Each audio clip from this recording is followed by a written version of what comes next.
जादुई गुड़िया। एक गांव में शानवी नाम की एक छोटी सी बच्ची रहती थी। उसके साथ उसके मम्मी पापा भी रहते थे। वह बहुत ही गरीब थे। वह घर में सबकी लाडली थी। सभी उससे बहुत प्यार करते थे। शानवी जो कुछ भी कहती थी उसके मम्मी पापा उसकी इच्छा पूरी करते थे, किसी तरह से भी। एक दिन शानवी के माता पिता शानवी को शहर घुमाने के लिए ले गए। शानवी बहुत खुश थी। उसे शहर में एक गुड़िया पसंद आई। वह उस गुड़िया को देखते रह गई। उसने सोचा, इस गुड़िया को लेने के लिए माँ बाबा से मैं बोलती हूँ। फिर वो सोचती, नहीं, माँ बाबा के पास इतने पैसे होंगे या नहीं, ये गुड़िया बहुत महंगी लग रही है। नहीं, मैं नहीं बोलूँगी। पता नहीं माँ बाबा के पास पैसे होंगे या नहीं होंगे। यही बात सोचकर शानवी उस गुड़िया के पास बहुत देर तक खड़ी होकर यही सोचती रहती है। फिर उसने अपने को किसी तरह मनाया और वहां से हटकर कहीं और ध्यान लगाई, पर उसका ध्यान बार बार उसी गुड़िया के पास चला जाता। जैसे तैसे अपने मन को मनाकर शहर से अपने घर वापस आती है, पर उसका मन नहीं मानता है और ना ही कोई चीज में लगता है। उसकी माँ उसे शहर से लाई मिठाई देती है। उसके बाबा नई फ्रॉक देते हैं जो शहर से उसके लिए लाए थे, पर उसका मन नहीं मानता और उसी गुड़िया पर ध्यान चला जाता।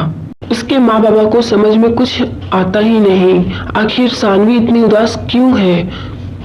उसी रात जब शानवी सोती है तो उसे वही गुड़िया का सपना नजर आता है। वो चौंक कर अचानक उठती है तो देखती है उसके बगल में वही गुड़िया रखी हुई है।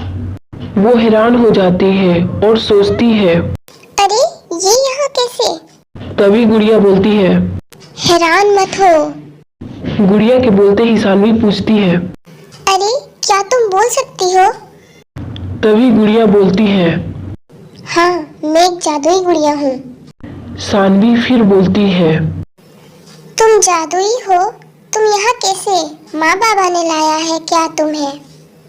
तब गुड़िया बोलती है, नहीं, मुझे किसी ने नहीं लाया, मैं खुद आई हूँ। तुम मेरे पास खड़ी होकर अपने मन से सवाल कर रही थी, तब मैं तुम्हारी सारी बातें सुन रही थी और तुम्हारी इतनी छोटी सी उम्र में समझदारी, जो तुमने अपने माँ बाबा की स्थिति देखकर उन्हें मुझे लेने के लिए परेशान ना करके समझदारी दिखाई हो, इसके चलते मैं तुमसे बहुत खुश हुई और तुम्हारे पास आ गई हमेशा के लिए। इतना सुनकर शानवी बहुत ही खुश हो जाती है और गुड़िया से कहती है, तुम सच बोल रही हो? मेरे पास रहोगी हमेशा? तब गुड़िया बोलती है, हाँ, मैं सच बोल रही हूँ। मैं तुम्हारे साथ हमेशा रहूंगी, तुम्हारी दोस्त बनकर। शानवी अपने माँ बाबा को सब बताती है और गुड़िया के साथ खुशी खुशी रहने लगती है। इस कहानी से हमें यह शिक्षा मिलती है कि हमें हमेशा अपने माता पिता को समझना चाहिए और वो खुश रहेंगे तो भगवान भी हमें खुश रखेंगे।